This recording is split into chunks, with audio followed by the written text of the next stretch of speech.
7월 31일 수요일 장마감 후 시간의 거래 종목 브리핑을 시작하겠습니다.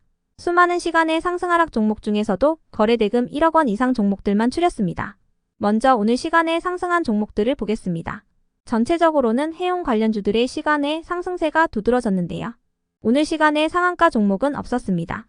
그렇다면 상위 5개 종목들의 시간의 상승 이유를 알아볼게요. 먼저 흥하해운과 대한해운 등의 해운주들이 시간의 상승세를 이어갔습니다. 오늘 오후 하마스의 정치국 최고 지도자인 이스마일 하니에가 이란 수도 테헤란에서 이스라엘의 공격으로 사망했다는 소식이 전해진 바 있습니다. 여기에 대해 아야톨라 알리 히메네이 이란 최고 지도자는 이스라엘을 향해 가혹한 징벌을 자초했다며 반격을 암시했다고 전해졌는데요. 이스라엘의 이번 암살을 계기로 이스라엘과 이란이 충돌할 가능성에 이목이 집중되고 있습니다. 이 같은 분위기 속 아시아장에서 국제 유가가 상승한 가운데 중동의 지정학적 리스크가 지속되면 물류 리스크와 해상 운임 비용의 상승세도 더 이어질 수 있다는 우려가 나오면서 해운 관련주들이 강세를 이어갔습니다. 한편 동성화 인텍이 시간에 상승할 만한 호재는 파악되지 않았는데요.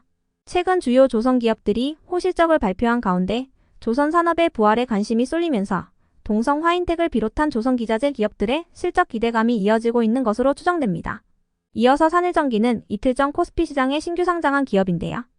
장마감 후 GE 리뉴어블 노스 아메리카와 265억 원 규모의 공급 계약을 체결했다고 공시하면서 시간에 상승했습니다. 이번 계약은 육상 풍력용 패드파운트 변압기 공급 계약으로 계약 금액은 산일전기의 최근 매출액 대비 12%에 해당하는 금액인데요. 계약 기간은 올해 12월 20일까지입니다. 산일전기는 특수변압기와 리액터 등의 전력기기를 제조하고 있으며 주요 고객사로는 제너럴 일렉트릭과 도시바인 미쓰비시 등을 두고 있습니다. 한편 명문제약은 해리스 부통령 수혜주로 지속 부각되며 시간의 저가 매수세가 유입된 것으로 추정되는데요. 미국 민주당은 내일부터 바이든 후임 대선 후보 선출을 위한 온라인 투표를 시작한다고 전해졌어요.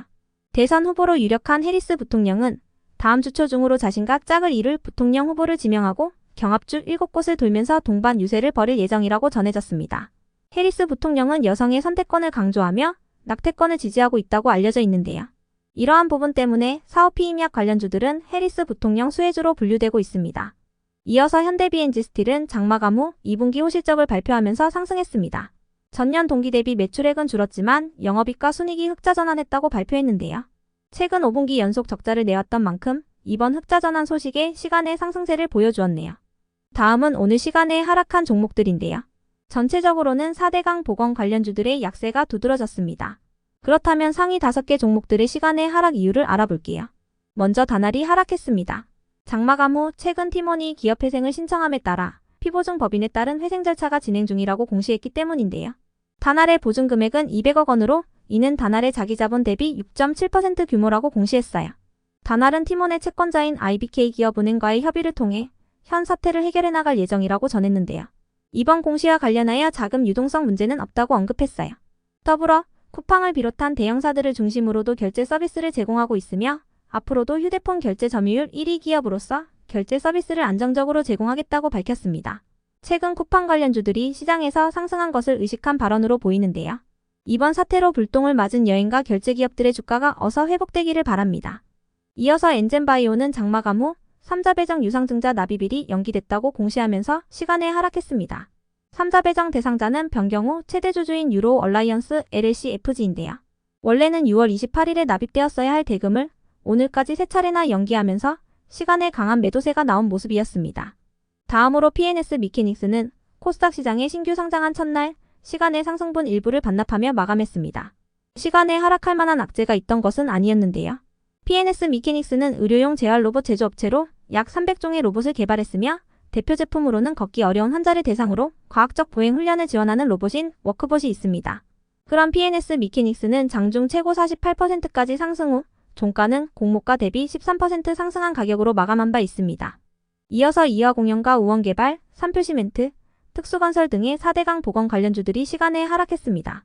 이 종목들은 어제 정부가 한강과 낙동강, 금강 등 전국 곳곳에 기후 대응댐 14개를 짓는다는 소식이 전해지면서 강세를 보인 바 있는데요. 정부는 기후위기로 인한 홍수와 가뭄에 대비하고 국가전략산업 발전을 뒷받침하기 위해 이 같은 치수 대책을 발표했다고 전해졌습니다. 다만 해당 지역의 찬성이 필요하고 현재 환경단체들도 반발하고 있다고 전해졌는데요.